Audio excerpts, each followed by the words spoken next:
तू कौने और का हुआ तोरे करेजा चढ़ के गावा लाख हमार चेला हुआ कम से कम 500 चेला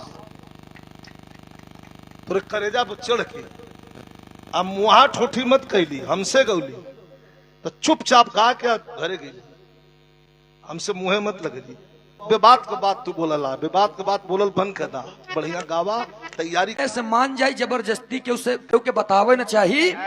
अब बात बोला ऐसे जौने बाती में कुछ दम रहा है जबरदस्ती जीभ लबलबावे न चाहिए। अब कहा हैदर अली बेटवा सूरज खास बात माना मोर गदहन से जबान लड़ावे न चाहिए। हमसे मुहे मत लगली बेबात के बात तू बोलला बेबात के बात बोलल बंद कर दा बढ़िया गावा तैयारी करा आवाज निकल अपन आवाज तुम्हार बिरहा लगना है नहीं तो हमार दाढ़ी वाला गाना होई थोड़े बाप से गौले जाके निकाल के देख लिया मैंने कहा कि वेद में भेद नहीं भेद है विद्वानों में कलाकार कोई छोटा और बड़ा नहीं होता जो जितना गोता लगाएगा वो उतना पाएगा। ये जरूरी नहीं है कि हम 70 साल से गावत है तो हम बड़कवा हुई।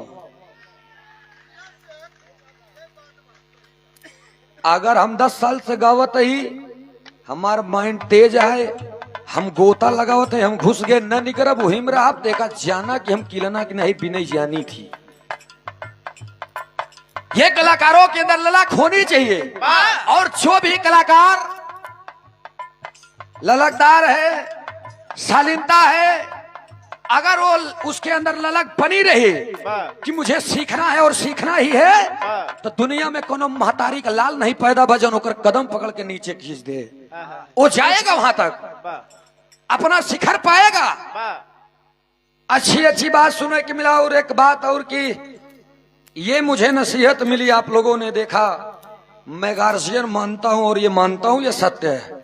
मुझे ये नसीहत मिली कि सूरज बाबू तू जवन गनवा गाया है मैं 4 बिरहा गाई गया।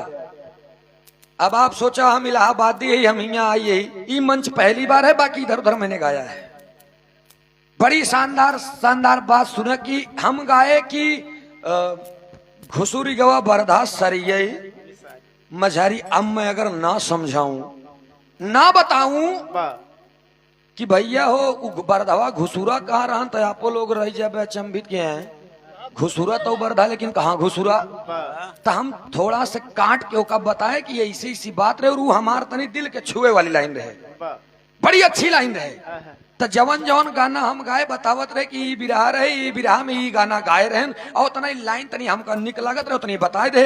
अब उतनी बातें बिरहा में प्रवेश कर गई तो भाई ये तो मैं नहीं जान सकता और लेकिन मैं एक्सेप्ट करता हूं इसे कि मैं इतनी लंबी बातें बाकी कहा अब सोचा है आप लोग इस बात को मैं भी पलट सकता हूं कि 3-3 4-4 कहानी आप लोग सुने फुलौरिया वाला मुहना होकर पीछे हो ये रहा फुलौरी दे दे सोकर हवा खोली ये बेचारे तू का ससुर ना बता हो अब भाई फुलौरी खुद ही सीतात है पनियान बा तू ससुर फूका ला गया हमें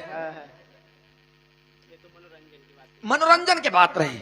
और एक बात हूं मैं हंसी आप लोग के आई होई जवन गदहवा और पिलैया रही पिलैया बार बार जाए कह के चली आवे तो का उ गदहवा जानता का कह रहा बहिन कहा बे बहिने ते हमसे का मजाक करत है 7 बार मजाक करे हम कुछ ना बोलो तो ये कहूँ गलती से हम तो उसे मजाक कह दे तो तोर दोनों आँखी बाहर आ जी। ऐसे एक बात हमका याद आएगी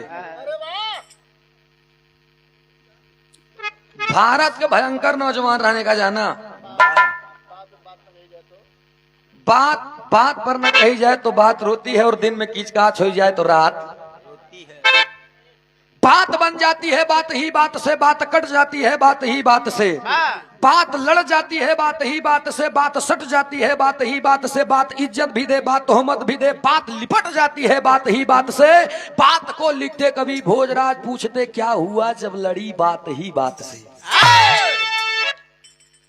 आप देखा भारत का कोनो एक आदमी रहे देखा तुम्हारा भारत के कोनो एक आदमी रहे वो उगर लंदन बेचारा लंदन शुद्ध होकर लंदन ही है लेकिन लंदन पढ़ा बेटा। अच्छा वो लंदन का जब लंदन का बाद शौकीन रहे अपने ये जानता हम मोछा ओछा कीमत कहाँ है। जेकरे पास मोछा बा वो हमेशा फर्क होता रहता, जेकरे पास है ही नहीं बा उसी कोनो मतलब नहीं बा। बेनी भैया मोछा 4 प्रकार के होता है का जाना। मोछा 4 प्रकार के होता। पहले के जमाने में पहला उच्च मुछ, पहले के लोग मोछा ऐसे करत रहे। पहला उच्च मुछ, दूसरा नीच मुछ, ऐसे करे लागे जैसे तोहार है। हाँ दूसरे पे ही। पहला उच्च मुछ, दूसरा नीच मुछ और तीसरा गुच्छ मुछ। अच्छा चौथा छुच्छ मुछ। छुछ मुछ हाँ एकदम साफ। भाई अब देखा बेनी भैया यार महू बिरहा गाई थी तन 9 साल हो ये बिरहा गावा। मेरे जमाने में जो मुझसे मिला मैंने गाया, जिसके जमाने में जो रहा है सबका एक समय रहा है, इसको आप जान लीजिए। सबका एक दौर रहा है। आज के दौर में हम अगर अपने यादव कुल में यदुवंश के रूप में शेर और बिरहा सम्राट सही में अगर वास्तव में मैं किसी को मानता हूं तो ये तो सत्य है माननीय विजयलाल यादव जी को। लेकिन ये आप ही लोगों से मैंने भी सीखा है कि मंच पे तो बेटवा लड़ाई हो बे करी। अब मंच पे बाप बेटे में अगर लड़ाई होगी तो भाई आर पार तो होबे करी में करो दूर रहा है नहीं बा। अब गवा लंदन, लंदन का वो शौकीन रहा मोछा रखे रहा है भयंकर होकर। मोछा की कीमत जानता है बेनी भैया, कमाई कुछ भले न रहे लेकिन 20,000 के तेल ले लगावे मोछा में।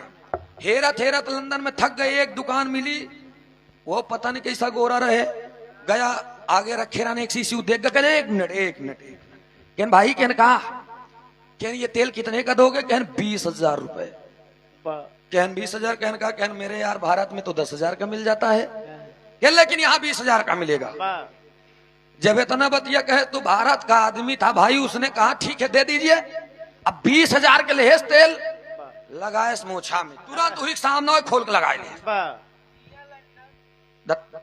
अच्छा जब लगाए लेहेस मोछा में तो गोरा देख रहा है कि यार ये तो 20,000 का तेल तुरंत खाली मोछवे में लगा लिया।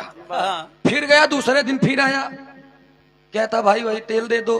वो बार बार वही तेल दिखावे लेकिन वो तेल दे ही ना। वो तेल दिखाए वही पर रखे और चाय लेके आवे गोदाम से, लई आके शीशी धरे लई आवे लगाए ले। 3 दिन हो गए, चौथे दिन सवाल कह दे कि हम ही तेलवा मांगते ही तो तू कहे गोदाम से लई आवा था। कहा भाई मैंने इसको दिखाने के लिए रखा है, बाकी माल गोदाम में है, गोदाम से लाता हूं। कैस कोई बात नहीं भाई। 2, 5 दिन, 7 दिन, 8 दिन, 10 दिन लगातार 20,000 के जब वो तेल लगाए तो गोरवा कहे यार करे मोछक कीमत का होई। तो एक दिन कहे भाई इधर आओ, कहने यार ये तुम जो मूछ में तेल लगाते हो तुम इसको बेचोगे क्या? तब देखा भारत वाला रे कहना हाँ बेच दूंगा। कहन कितने को?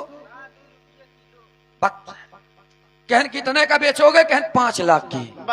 गोरवा बगली मुंह करे यार 20,000 के अगर मोछा बा, 20,000 के अगर तेल लगावत भाई तो 10 दिन लगाए 2 लाख के तो ही लगाई देस।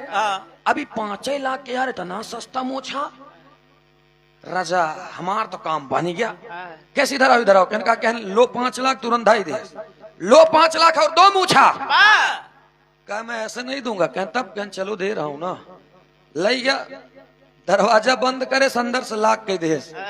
जब दरवाजा बंद करके अंदर से लाख के देश पैंटे के जब चैन खोल लाख तो कहे गोरा ये क्या कर रहे हो? कहना रे मैं भी ये दिखाने के लिए रखा हूँ, माल गोदाम में है ना, गोदाम से दे रहा है। तो ऐसे ऐसे लंठ कबू मिल जाते। लंठ 4 प्रकार खोथ नहीं जाना। कौन कौन? एक लंठ बिना, एक कंठ बिना लंठ, एक कंठ पाई के लंठ, एक लंठ एक महालंठ। बेनी भैया हैदर अली गुरुजी कहे समझावा होगा जे समझाए से समझ जाए, फालतू में क्योंकि समझावे न चाहिए। बतावे होगा जे बताए से मान जाए, जबरदस्ती क्योंकि बतावे न चाहिए। अब बात बोला ऐसे वाह जौने बाती में कुछ दम रहा है, जबरदस्ती जीभ लबलबावे न चाहिए। आ कहा हैदर अली बेटवा सूरज खास बात माना मोर गदहन से जबान लड़ावे न चाहिए। वाह अब भारत वाला जवन रहन बेचारा आहा। उ लौटी आई